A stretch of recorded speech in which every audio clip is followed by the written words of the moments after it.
அஸ்ஸலாமு அலைக்கும் வரஹ்மத்துல்லாஹி வபரகாத்துஹு.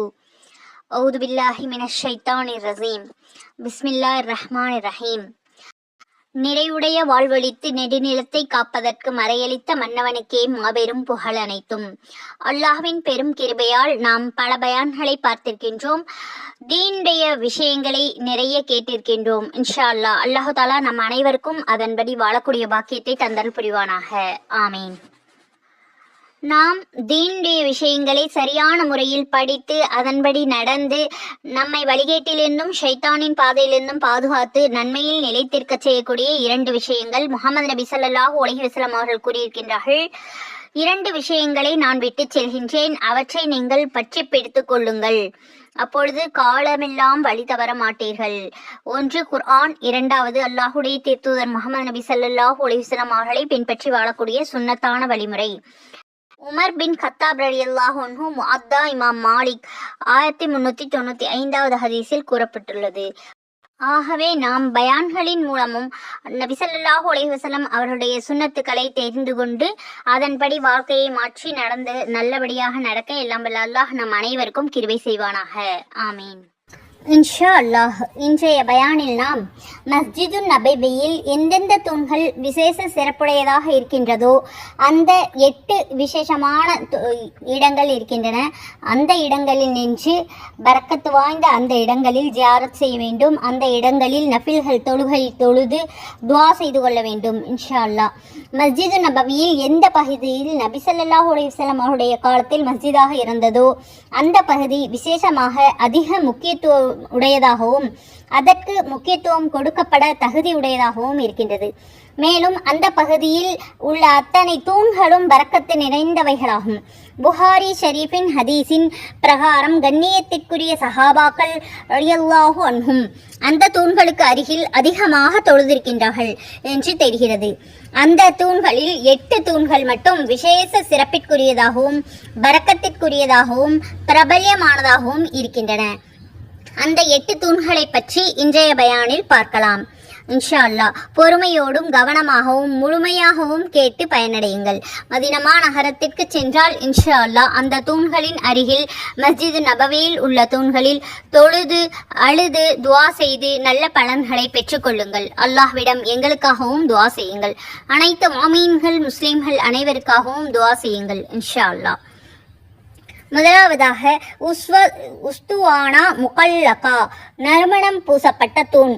இந்த இடம் எல்லாவற்றையும் விட அதிக பரக்கத்துடைய இடமாகும்.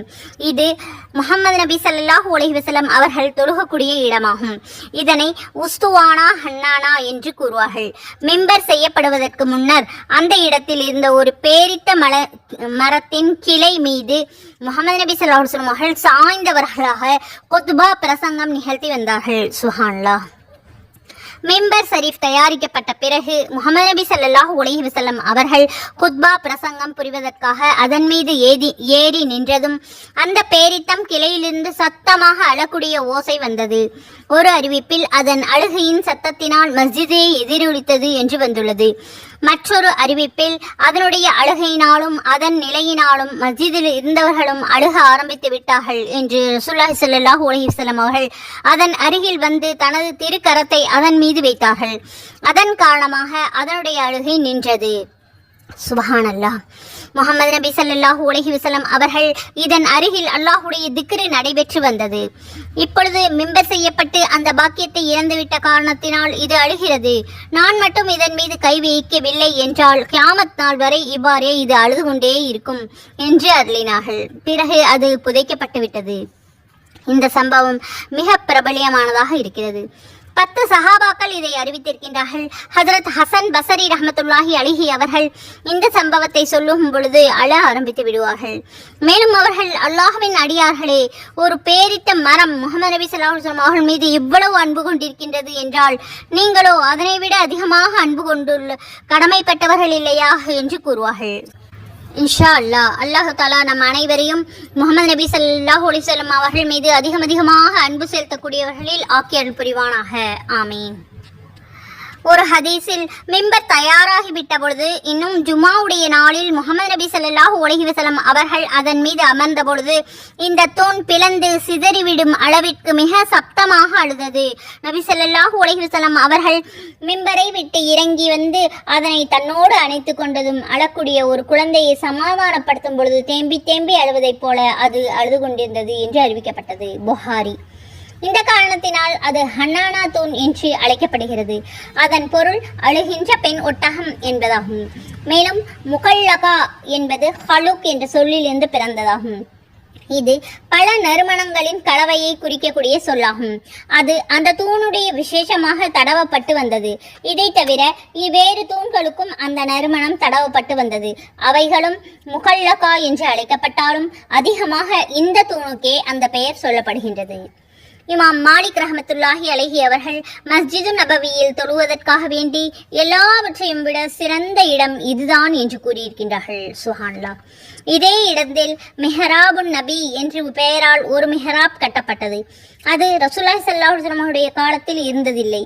மாறாக மன்னர் வலீத் இப்னு அப்துல் மலிக் அவர்களுடைய ஆட்சி காலத்தில் உமர் இப்னு அப்துல் அசீஸ் ரஹமத்துல்லாஹி அலைஹி அவர்கள் மதீனாவுடைய கவர்னராக இருக்கும் பொழுது மஸ்ஜிது நபவியை கட்டினார்கள். அப்பொழுது அந்த மிஹராப் கட்டப்பட்டது. நுஸ்ஹத்துன் நாசிரீன் நூல். இரண்டாவதாக உஸ்துவானா ஆயிஷா அல்லாஹ் அன்ஹா அவர்களுடைய பெயரில் தூண். இதனை உஸ்துவானா முஹாஜிரீன் என்றும் கூறுவார்கள். ஏனென்றால் முஹாஜிரீன்கள் அதிகமாக இந்த இடத்தில் உட்காருவது வழக்கம். ஆரம்பத்தில் முகமது நபி ஸல்லல்லாஹு அலைஹி வஸல்லம் அவருடைய தொழுகக்கூடிய இடம் இதுவாக இருந்தது. பிறகுதான் முதலாவது கூறப்பட்ட உஸ்துவானா முகல்லாவுக்கு மாற்றப்பட்டது. இதற்கு உஸ்துவானா குர்ஆ என்ற பெயரும் உண்டு. இந்த பெயர் உண்டாக காரணம் என்னவென்றால் அதனை அன்னை ஆயிஷா ரலியல்லாஹு அன்ஹா அவர்கள், இந்த மஸ்ஜிதில் ஒரு இடம் இருக்கின்றது, மனிதர்களுக்கு அதனுடைய நிலை விளங்கி விடுமானால் கூட்ட நெருக்கடியின் காரணமாக குலுக்கு சீட்டு போட வேண்டியதாக ஆகிவிடும் என்று ரசூலுல்லாஹி ஸல்லல்லாஹு அலைஹி வஸல்லம் அவர்கள் கூறியதாக அறிவித்த பொழுது ஜனங்கள் ஹஜ்ரத் ஆயிஷா ரலியல்லாஹு அன்ஹா அவர்களிடம் அது எந்த இடம் என்று கேட்டதற்கு அன்னை ஆயிஷா ரலியல்லாஹு அன்ஹா அவர்கள் அந்த சமயம் அந்த இடத்தை காட்ட மறுத்து விட்டார்கள். அதன் பிறகு ஹஜ்ரத் இப்னு ஜுபைர் ரலியல்லாஹு அன்ஹு அவர்களுடைய வற்புறுத்தலின் பேரில் அவர்களுடைய அந்த இடத்தை காட்டி தந்தார்கள். ஹஜ்ரத் ஆயிஷா ரலியல்லாஹு அன்ஹா அவர்கள் கூறிய அந்த ஹதீஸினாலும் அந்த இடத்தை அவர்கள் காட்டி தந்ததாலும் அந்த இடம் நிர்ணயம் ஆனது. எனவே ஆயிஷா தூண் என்று அதற்கு பெயர் ஏற்பட்டுவிட்டது. ஹஜ்ரத் அபூபக்கர் சித்திக் ரலியல்லாஹு அன்ஹு அவர்களும் ஹஜ்ரத் உமர் ரலியல்லாஹு அன்ஹு அவர்களும் அந்த இடத்தில் அதிகமாக தொழுது கொண்டிருந்தார்கள் என்று ஒரு ஹதீஸ். இந்த ஹதீஸில் இந்த இடத்தில் துவா ஒப்புக்கொள்ளப்படும் என்றும் கூறப்பட்டிருக்கின்றது. சுப்ஹானல்லாஹ். மூன்றாவது உஸ்துவானா தௌபாவுடைய தூண். இதற்கு உஸ்துவானா அபு லுபாபா என்று கூறுவார்கள். அபு லுபாபா ரலியல்லாஹு அன்ஹு அவர்கள் பிரபல சஹாபி ஆவார்கள். பனு குரைலா போரின் பொழுது அவர்களிடமிருந்து ஒரு தவறு நிகழ்ந்துவிட்டது. அதாவது யூதர்களாகிய பனு குரைலா வர்க்கத்தினர்கள் சஹாபாக்கள் முற்றுகை இட்ட பொழுது அவர்கள் வேறு வழியின்றி தனது ஆயுதங்களை போட்டுவிட்டு சரணடைந்து விட எண்ணினார்கள். மேலும் அறியாமை காலத்தில் அபு லுபாபா ரலியல்லாஹு அன்ஹு அவர்களுக்கும் பனு குரைலா வர்க்கத்தினர்களுக்கும் நெருங்கிய தொடர்பு இருந்து வந்தது. எனவே அவர்கள் மூலம் நபி ஸல்லல்லாஹு அலைஹி வஸல்லம் அவருடைய திட்டம் அந்த வர்க்கத்தினர்களை பற்றி என்ன என்பதை அறிய அவர்களிடம் ஆலோசனை கேட்க அவர்களை அழைத்தார்கள். அன்னார் அங்கு சென்ற பொழுது அவர்களை பார்த்தவுடன் பனு குரைலாவினர் அளவுக்கு அதிகமாக அழ ஆரம்பித்து விட்டார்கள். அவர்களுடைய அழுகையை பார்த்து இவர்களுக்கும் மனம் இலகிவிட்டது. பிறகு யூதர்கள் கேட்டதின் பேரில் அபு லுபாபா ரலியல்லாஹு அன்ஹு அவர்கள் தனது கையால் கழுத்தின் பக்கம் ஜாடை செய்து நபி ஸல்லல்லாஹு அலைஹி வஸல்லம் அவருடைய திட்டம் அவர்களை வெட்டிவிடுவதுதான் என காட்டிவிட்டார்கள். ஆனால் உடனே அவர்கள் தம்மால் பெரும் தவறு உண்டாகிவிட்டது என்பதை உணர்ந்தார்கள். அவர்கள் அங்கே இருந்து திரும்பி வந்து மஸ்ஜிது நபவிக்கு சென்று அங்கிருந்த ஒரு பேர்த்த மர தூணில் தன்னைத்தானே கட்டி கொண்டார்கள். என்னுடைய தௌபா ஒப்புக்கொள்ளப்படாதவரை என்னை அவிழ்த்து கொள்ள மாட்டேன் என்று ரசூல் ஸல்லல்லாஹு அலைஹி வஸல்லம் அவர்களே அவிழ்த்து விட்டால் தான் அந்த இடத்தை விட்டு செல்வேன் என்றும் உறுதி கொண்டார்கள். முஹம்மது நபி ஸல்லல்லாஹு அலைஹி வஸல்லம் அவர்களுக்கு இந்த செய்தி கிடைத்த பொழுது அவர் நேரே என்னிடம் வந்திருந்தால் நான் அல்லாஹ் தஆலாவிடம் அவருக்காக பாவ மன்னிப்பு கேட்டிருப்பேன். ஆனால் அவர் இப்பொழுது நேரடியாக தம்முடைய தௌபா ஏற்றுக்கொள்ளப்படுவதை அவிழ்க்கப்படுவதற்கு அடிப்படையாக ஆக்கி கொண்டார். ஆகவே அவருடைய தௌபா ஏற்றுக்கொள்ளப்படாதவரை நான் எவ்வாறு அவரை அவிழ்த்து விட முடியும் என்று கூறிவிட்டார்கள். பல நாட்கள் இதே நிலையில் கழிந்தன. தொழுகும் நேரத்திலும் சுய தேவைகளுக்கும் அவர்களுடைய மனைவியோ மகனோ அவர்களை அவிழ்த்து விடுவார்கள். தேவை முடிந்த பிறகு கட்டிவிடுவார்கள். இதே நிலையில் உண்ணாமல் பருகாமல் பல நாட்கள் கழிந்தது. பசியினால் கண்களுக்கு முன்னால் இருள் சூழ்ந்து கொண்டது. காதடைந்து பலத்த ஓசை மட்டும் கேட்கும் அளவு நிலைமை ஆகிவிட்டது. பல நாட்களுக்கு பிறகு ஒரு நாள் இரவு ரசூலுல்லாஹி ஸல்லல்லாஹு அலைஹி வஸல்லம் அவர்கள் அன்னை உம்மு ஸலமா ரலியல்லாஹு அன்ஹா அவர்களுடைய வீட்டில் இருக்கும் பொழுது தஹஜ்ஜுடைய நேரத்தில் அவர்களுடைய தௌபா ஏற்றுக்கொள்ளப்பட்டது. நபி ஸல்லல்லாஹு அலைஹி வஸல்லம் அவர்கள் அதனை அறிவித்த பொழுது சஹாபாக்கள் அபூ லுபாபா ரலியல்லாஹு அன்ஹு அவர்களிடம் தௌபா ஏற்றுக்கொள்ளப்பட்ட நற்செய்தியை கூறி அவர்களை அவிழ்த்துவிட நாடினார்கள்.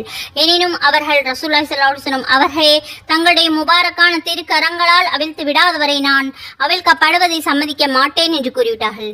எனவே முஹம்மது நபி ஸல்லல்லாஹு அலைஹி வஸல்லம் அவர்கள் சுபஹ் தொழுகைக்கு தனது இல்லத்திலிருந்து வெளியே வந்தபொழுது அவர்களை அவிழ்த்து விட்டார்கள். சில உலமாக்கள் இந்த சம்பவம் தபூக் யுத்தத்தின் போது நடந்தது என்று கூறியிருக்கின்றார்கள்.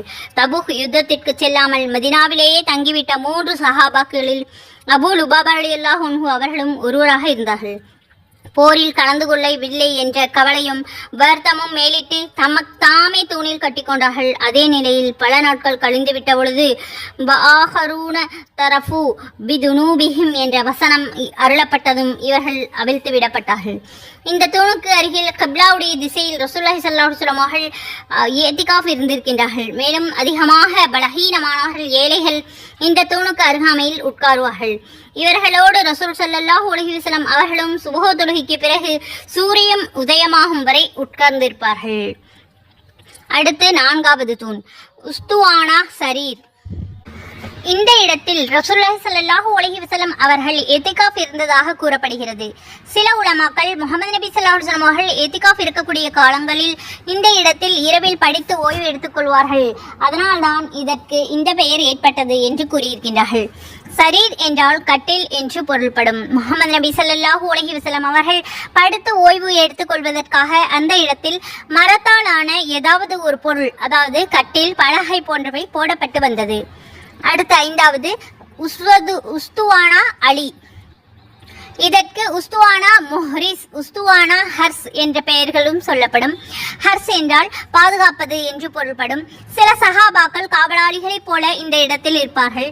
அதில் பெரும்பாலும் ஹஜரத் அலி ரலியல்லாஹு அன்ஹு அவர்கள் இங்கு இருந்த காரணத்தினால் இதற்கு அலியுடைய தூண் என்று பெயர் பெற்றுவிட்டது. முஹம்மது நபி ஸல்லல்லாஹு அலைஹி வஸல்லம் அவர்கள் ஹஜரத் ஆயிஷா ரலியல்லாஹு அன்ஹா அவர்களுடைய வீட்டில் வரும்பொழுதெல்லாம் இந்த இடத்தை கடந்துதான் வருவார்கள். அடுத்து 6வதாக உஸ்துவானா உபு, தூதுக்குழுவினுடைய தூண். ரசூலுல்லாஹி ஸல்லல்லாஹு அலைஹி வஸல்லம் அவர்களுடைய சமூகத்தில் அரபிகளுடைய தூதுக்குழுவினர்கள் வரும்பொழுது பெரும்பாலும் இந்த இடத்தில் தான் உட்கார வைக்கப்படுவார்கள். நபி ஸல்லல்லாஹு அலைஹி வஸல்லம் அவர்கள் அங்கே வரும்பொழுது அவர்களோடு பேச்சுவார்த்தையில் ஈடுபடுவார்கள். மேலும் அவர்களுக்கு இஸ்லாத்துடைய சட்ட திட்டங்களை எடுத்து சொல்வார்கள். எண் 5, 6 ஆகிய தூண்களில் 2 தூண்களில் எது அலி ரலியல்லாஹு அன்ஹு அவர்களுடைய தூண், எது தூதுக்குழுவினருடைய தூண் என்பதில் உலமாக்களிடையே கருத்து வேற்றுமை இருக்கின்றது. இதனுடைய விவரம் நுஸ்ஹத்துன் நாலிரீன் என்ற நூலில் காணப்படுகிறது. 7வதாக உஸ்துவானா தஹஜ்ஜத். இரவு நேரங்களில் மஸ்ஜிதை விட்டு மனிதர்கள் எல்லாம் சென்ற பிறகு முஹம்மது நபி ஸல்லல்லாஹு அலைஹி வஸல்லம் அவர்களுக்கு தஹஜ்ஜத் தொழுவதற்காக பெரும்பாலும் இந்த இடத்தில் ஒரு பாய் விரிக்கப்பட்டிருக்கும்.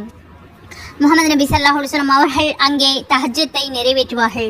சில அறிவிப்புகளில் மூலம் தெரிய வருகிறது, நபி ஸல்லல்லாஹு அலைஹி வஸல்லம் அவர்கள் சங்கையான ரமலானுடைய மாதத்தில் 3 இரவுகள் தொழுததும், மேலும் அப்போது அதிகமான சஹாபாக்கள் அங்கே தொழுவதற்காக கூடியதும், மேலும் தராவி தொழுகை பரலாக்கப்பட்டு விடுமோ என்று முஹம்மது நபி ஸல்லல்லாஹு அலைஹி வஸல்லம் அவர்கள் அஞ்சி பிறகு அதை தொழுகாமல் விட்டுவிட்டதும் இந்த இடத்தில் சம்பந்தப்பட்டதுதான். எனினும் அவ்வாறு தொழுதது மஸ்ஜிது நபவியில் பெரும்பாலான அறிவிப்புகளின் மூலம் தெரிய வருகிறது. நுஜ்ஹா, இந்த இடம் அப்பொழுது மஸ்ஜிது நபவியில் சேராமல் இருந்தது. அடுத்து 8வதாக உஸ்துவானா ஜிப்ராயில். உலமாக்கள் ஹசரத் ஜிப்ரீல் அலைஹிஸ்ஸலாம் அவர்கள் வருவதற்கான விசேஷமான இடமாக இது இருந்தது என்று கூறியிருக்கின்றார்கள். அதனால் இந்த தூண் இப்பொழுது கபர் ஷரீஃப் இருக்கும் அறையின் இடத்திற்கு உள்ளே வந்துவிட்டது. வெளியிலிருந்து இந்த தூணை தரிசிக்க முடியாது. இந்த 8 தூண்களையும் விசேஷமாக உலமாக்கள் கூறியிருக்கின்றார்கள். எனினும் மஸ்ஜிது நபவியில் முஹம்மது நபி ஸல்லல்லாஹு அலைஹி வஸல்லம் அவர்களுடைய பாதங்கள் படாத இடம் எங்கே இருக்க போகிறது? சஹாபாக்கள் தொழுகாமல் விட்டுவிட்ட இடம் எங்கே இருக்கின்றது? மஸ்ஜிது நபவியில் மட்டுமல்ல, மதினா தையிபாவின் நகரம் முழுவதிலுமே அந்த பரக்கத்து பெற்ற மகான்களுடைய திருப்பாதங்கள் அடிக்கடி படாத இடம் எங்கே இருக்க போகிறது? எனவே அங்கே உள்ள எல்லா இடங்களுமே பரக்கத்துடையதாக இருக்கின்றது. அல்லாஹு தாலா அங்குள்ள பரக்கத்துகளிலிருந்து பலனை பெறக்கூடிய நல்பாக்கியத்தை நம் அனைவருக்கும் அடிக்கடி தந்தருள்வானாக. ஆமீன். அல்லாஹு தாலா நம் அனைவருக்கும் ஹஜ்ஜு செய்யக்கூடிய நசீபை தந்தருள்வானாக. ஆமீன். நம்முடைய எல்லா பாவங்களையும் அல்லாஹு தாலா மன்னித்தருள்வானாக. ஆமீன். எங்களுடைய எல்லா தொழுகைகளையும் ஏற்றுக்கொள்வானாக. ஆமீன். நம் அனைவருக்கும் ஹஜ்ஜு செய்யக்கூடிய நசீபை தந்தருள்வானாக. ஆமீன். மதினா நகரத்தில் சென்று மஸ்ஜித் நபவியில் சென்று அனைத்து தூண்களின் இடங்களிலும் தொழுகக்கூடிய பாக்கியத்தை தந்தருள்வானாக. ஆமீன். யா அல்லாஹ் எங்கள் அனைவருக்கும் உடல் ஆரோக்கியத்தையும் உள்ள நலத்தையும் தந்தருள்வாயாக. ஆமீன். ஈமானோடு வாழச் செய்து ஈமானோடு மரணிக்கச் செய்வாயாக. ஆமீன். யா அல்லாஹ் திக்ர் செய்யக்கூடிய நாவையும் சுக்கு செய்யக்கூடிய மனதையும் தந்தருள்வாயாக. ஆமீன். யா அல்லாஹ் எங்களுடைய ஒவ்வொரு பாவங்களையும் மன்னித்தருள்வாயாக. ஆமீன். யா அல்லாஹ் அதிகமாக இஸ்திக்ஃபார் செய்யக்கூடிய பாக்கியத்தை தந்தருள்வாயாக. ஆமீன். யா அல்லாஹ் முஹம்மது நபி ஸல்லல்லாஹு அலைஹி வஸல்லம் அவர்கள் வாழ்ந்த இடங்களை அதிகமாக தரிசிக்கக்கூடிய பாக்கியத்தை தந்தருள்வாயாக. ஆமீன். யா அல்லாஹ் நபி ஸல்லல்லாஹு அலைஹி வஸல்லம் நின்ற இடம், அமர்ந்த இடம், தொழுத இடம் அனைத்திலும் நாங்களும் தொழுகக்கூடிய பாக்கியத்தை எங்களுக்கு தந்தருள்வாயாக. ஆமீன். யா அல்லாஹ் முஹம்மது நபி ஸல்லல்லாஹு அலைஹி வஸல்லம் அவர்களை கனவில் காணக்கூடிய பாக்கியத்தை தந்தருள்வாயாக. ஆமீன். யா அல்லாஹ் நபி ஸல்லல்லாஹு அலைஹி வஸல்லம் அவர்களை சிபாரிஷை எங்களுக்கு தந்தருள்வாயாக. ஆமீன். யா அல்லாஹ் முஹம்மது நபி ஸல்லல்லாஹு அலைஹி வஸல்லம் அவர்கள் எங்களுக்காக எந்த கயிறெல்லாம் கேட்டார்களோ அவை அனைத்தையும் எங்களுக்கு தந்தருள்வாயாக. ஆமீன். முஹம்மது நபி ஸல்லல்லாஹு அலைஹி வஸல்லம் அவர்கள் எந்த தீங்கானதை விட்டு எங்களை பாதுகாக்கும்படி கேட்டார்களோ அந்த அனைத்து தீங்கானதை விட்டு எங்களை பாதுகாத்தருள்வாயாக. ஆமீன். யா அல்லாஹ் எல்லா முஃமின்களுக்கும் நேர்வழி காட்டுவாயாக. ஆமீன். யா அல்லாஹ் அனைத்து முஸ்லிம்களும் தொழுகையாளர்களாக ஆக்கிவிடுவாயாக. ஆமீன். யா அல்லாஹ் நாம் அனைத்து முஃமின்களும் முஸ்லிம்களும் குர்ஆன் ஓதக்கூடிய நல்லடியார்களாக ஆக்கி அருள்வாயாக. ஆமீன். யா அல்லாஹ் நாங்கள் அனைவரும் குர்ஆன் ஓதும்போது பிழையின்றி ஓதக்கூடிய பாக்கியத்தை தந்தருள்வாயாக. ஆமீன். யா அல்லாஹ் குர்ஆன் ஓதும்போது தஜ்வீதுடனும் தர்ஜுமாவுடனும் பொருளறிந்து ஓதக்கூடிய பாக்கியத்தை தந்தருள்வாயாக. ஆமீன். யா அல்லாஹ் குர்ஆன் ஓதும்போது பிழை ஏற்பட்டு விட்டால் மன்னித்தருள்வாயாக. ஆமீன். யா அல்லாஹ் நாங்கள் ஓதக்கூடிய குர்ஆனுக்கு நல்ல பிரதிபலனை மறுமையில் எங்களுக்கு அதிகமாக தந்தருள்வாயாக. ஆமீன். யா அல்லாஹ் யார் யாரெல்லாம் குர்ஆன் ஓத தெரிந்தும் ஓதாமலும் ஓத தெரியாமலும் இருக்கின்றார்களோ அவர்கள் அனைவருக்கும் குர்ஆன் ஓதக்கூடிய நசீபை தந்தருள்வாயாக. ஆமீன். யா அல்லாஹ் யார் யாரெல்லாம் துஆ கேட்கும்படி கூறினார்களோ அவருடைய ஹலாலான ஹாஜத்துக்களை நிறைவேற்றி வைப்பாயாக. ஆமீன். யா அல்லாஹ் இவ்வளவு நேரமாக பொறுமையாக பயான் கேட்ட அனைவருடைய தேவைகளையும் நிறைவேற்றி தந்தருள்வாயாக. ஆமீன். யா அல்லாஹ் அவர்களுடைய ஹலாலான ஹாஜத்துக்களை நிறைவேற்றுவாயாக. ஆமீன். யா அல்லாஹ் எங்கள் அனைவருடைய ஹலாலான ஹாஜத்துக்களையும் நிறைவேற்றி வைப்பாயாக. ஆமீன். யா அல்லாஹ் எங்கள் அனைவருக்கும் ஹஜ்ஜை நசீபாக்குவாயாக. ஆமீன். சொர்க்கத்தை வாஜிபாக்கி நரகத்தை ஹராமாக்குவாயாக. ஆமீன். இன்ஷா அல்லாஹ் பகுதி 24ஆக மதீனாவுடைய தூண்களை பற்றி பார்த்தோம். 25வது பகுதியில் ஹஜ்ஜத்துல் வதா முடிவுரையாக நபி ஸல்லல்லாஹு அலைஹி வஸல்லம் சென்ற ஹஜ்ஜை பற்றி பார்க்கலாம். இந்த பயான் இத்தோடு நிறைவு பெறுகிறது. இன்ஷா அல்லாஹ் அடுத்த பயானையும் மற்றும் அனைத்து பயான்களையும் பிளேலிஸ்டில் சென்று கவனமாக கேட்டு பயனடையுங்கள். மற்றவர்களுக்கும் பகிர்ந்து அல்லாஹ் தஆலாவிடத்தில் நற்கூலியை பெற்றுக்கொள்ளுங்கள். இவ்வளவு நேரமாக பொறுமையாக பயான் கேட்டு மற்றும் துஆக்களுக்கு ஆமீன் சொன்ன உங்கள் அனைவருக்கும் அல்லாஹ் தஆலா அதிகமான நற்கூலியை தந்தருள்வானாக. ஆமீன். ஜஸாக்கல்லாஹு கைரா. அஸ்ஸலாமு அலைக்கும் வரஹ்மத்துல்லாஹி வபரகாத்துஹு வ மக்ஃபிரத்துஹு.